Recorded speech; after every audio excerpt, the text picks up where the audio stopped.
Welcome to Social Studies at the Center.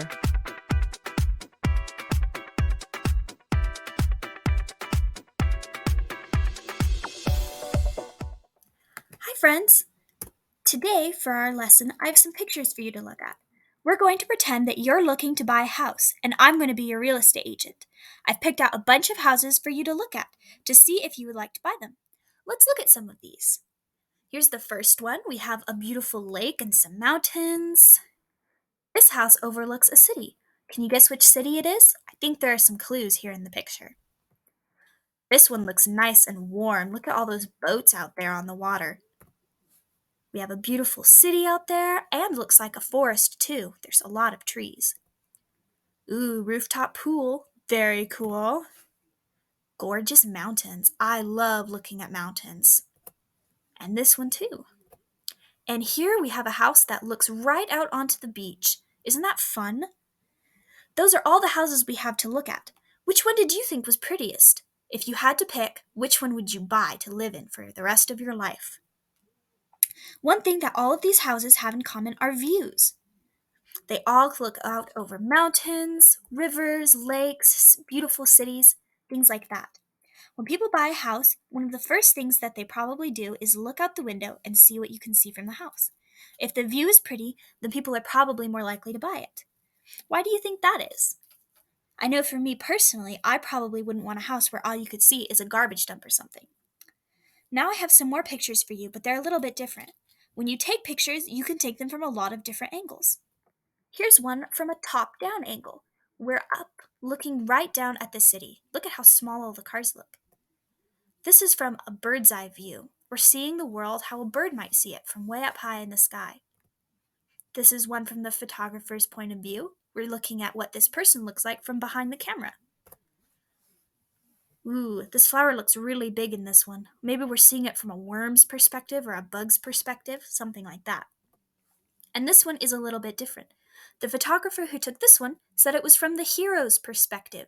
So we're looking at this picture as if we're part of the winning team looking up at the hero. Isn't that interesting? Some of these views are a little different than the others. Pictures can be taken from different views for different effects. Similarly, the world around us can also be viewed differently. When we want to look at the whole world, or parts of the world that we can't see from our perspective, we look at maps. I'm going to show you some maps, and as you look at them, I want you to think about two questions. How would people from other countries look at these maps? And which map view is the most uncomfortable to look at? Ready?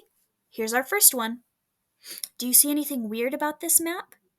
Look how stretched out these bottom continents are compared to how small these top ones are. Why do you think that is? Here's another one that's round with us looking at the North Pole first, but I don't know if the countries look stretched out or not. What do you think? This one also has a bunch of cities on it. Do you see that? We're going to look at these two maps together so we can kind of see the differences. Here's this one up here. Russia's cut in half, so there's half on either side of the screen. And then for this one down here, all the continents are not cut in half. They're all shown stretched out on this.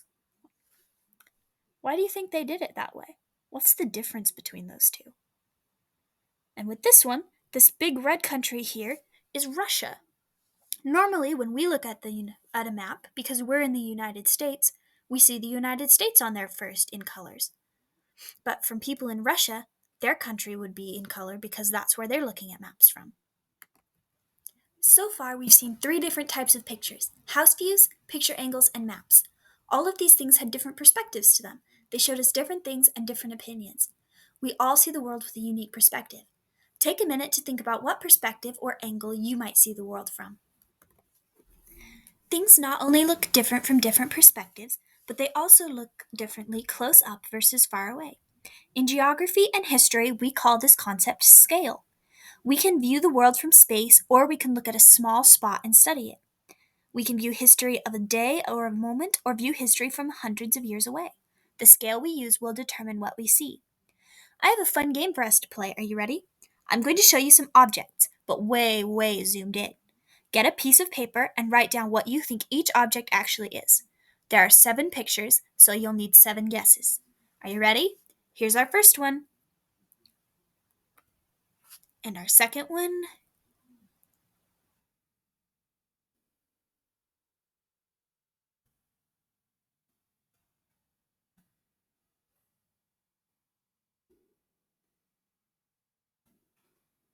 All right, that is all 7. If you need some more time to look at the pictures and guess, you can click pause and go back and look at all of them over again.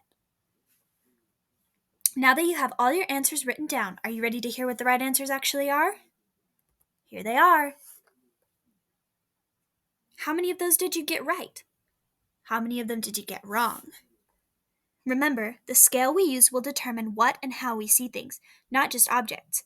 We can see history and geography from different scales as well. Let's practice using scales to see things. Take a sheet of paper and draw any physical object you've seen today. It could be right in front of you, or something you saw outside, or something you remember from earlier. I'm going to draw the tree that's right outside my window right now. Now, include 2 or more things in your picture drawn to scale. If the tree is this size, what size would a bike be? Or a cat? Or a person? Draw 2 more things. This one is my picture. Show yours to someone and see if they can guess which thing was drawn first. Now that we've looked at scale in our drawings, let's look at a different type of scale in this video. G'day, it's Kim again, Kim Lochner. I'm a BHP teacher hailing from Queensland, Australia. I teach a mixed 9th and 10th grade class. With a very diverse range of abilities in my class, I have to get creative and find a bunch of ways to engage my students. The modern history course I teach is pretty standard. By contrast, BHP is a real adventure and we love it. One of the biggest ideas in big history, and really all history, is the concept of scale. What we perceive as important in history changes based on the scale. For example, if you ask yourself what the most important events are in history, that will change depending on whether you're talking about the last 100 years or the last 10,000 years, or whether you're talking about your community or the entire world. Scale matters. When I bring up scale with my students, most of them think I mean timelines or temporal scale if you want to get fancy about it. And yeah, the timeline is a huge part of BHP, but we also spend a lot of time talking about where events take place, or if you want to get fancy about this one, spatial scale. In Unit 1, the driving question and investigation are all about scale.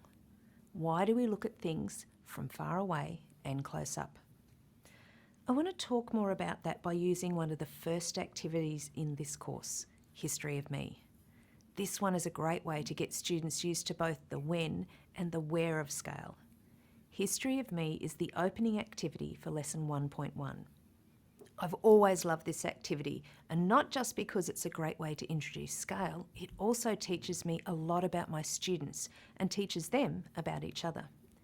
Getting to know my students through this activity helps me make the course more personally relevant for them, so it becomes one more way they can see how they fit into the course. Their engagement jumps up way past the standard I'm used to. Now, my BHP classroom isn't a typical one, but after talking to other BHP teachers online, it's become pretty clear to me that there is no typical BHP classroom. Every class is unique, and that's how we like it. But even so, I'm hoping that by talking about my particular experience, you'll find something that works for you. Okay, so History of Me is a pretty quick activity and it's totally worth it. First, students write a brief personal history. Then they answer a series of questions about what they wrote. These questions press students to start thinking about the scales they included or left out of their own personal histories. I usually start this lesson by telling my students, we're going to do a quick writing activity, and I mean quick. It won't be graded, and don't get stressed out about grammar or spelling. Just take out a piece of paper and take 4 minutes, 240 seconds, and I'm setting a timer, to write the history of your life. Better start writing, there's only 236 seconds left. So kind of open and vague instructions, right? Well, that's intentional. I want kids to feel free to write whatever they want, and I don't want to influence what scale they use to write their stories. No surprise, they all tend to start at about the same time, their own birth. As soon as the timer goes off, I say, okay, 4 minutes is up. Who wants to share their story? I ask students to share their stories for a few reasons. Obviously, it works great as one of those getting to know you activities we like to do at the start of the school year, but also, I want students to understand that their stories are important to me. And I'm not kidding, they truly are. And finally, as I mentioned, the stories students tell about themselves almost always have similar elements. I was born in this town on this date. Some students mention their parents, some mention their siblings, but overall, the stories are typically pretty much the same, even when the students are so different. They are all operating on similar timelines, their lives. They also use similar spatial scales, the town where they live or were born. After they share their stories, I go through a list of specific elements and ask which of them are included in their stories. They either raise their hands or stand up each time the answer to the question is yes. So then I ask, did you include your time in high school, your childhood, your parents' childhoods, your grandparents, anything that happened over 100 years ago, anything that happened over 1,000 years ago? Then I ask them if they wrote about other places in the world, or did they stick to their own town, state and country? This line of questioning always leads to a great discussion about both types of scale. First, we talk about the time frames they chose for telling their stories. With my older students, we label this as periodisation. We might even discuss how changing the time frame of the story can change the story itself. For example, if their story started at their birth, it's a short story. We have no idea what contributed to them being born. If you zoom out, the story of their life changes dramatically, giving much more context around their birth and life. Then we talk about where their histories took place. Sure, the movie of your life may only have 14 years to work with, but what about the prequel? Maybe your family has 140 years of stories set in different places that all lead up to your birth. Are you telling your story on a personal, local, regional, national, or global scale? I point out that this is the language we'll use throughout the course to talk about spatial scale. You'll notice scale coming up again and again and again in this course. It's part of the fabric of what we do in BHP and in history in general. As part of the progression, we really focus a lot on timelines and periodisation. We think about how periodisation impacts our interpretation of history, how it frames the stories we tell. And later in the course, we start relating scale to causation and multiple perspectives. Students will begin to understand how the large scale of big history provides a framework for when they scale switch or dive deeper into history. Whether we're zoomed in or zoomed out, or thinking about our hometown or a land far, far away, scale dictates our understanding of history. Wasn't that fun? Thank you so much for learning about scale and perspective with me. I hope you learned something from today's lesson.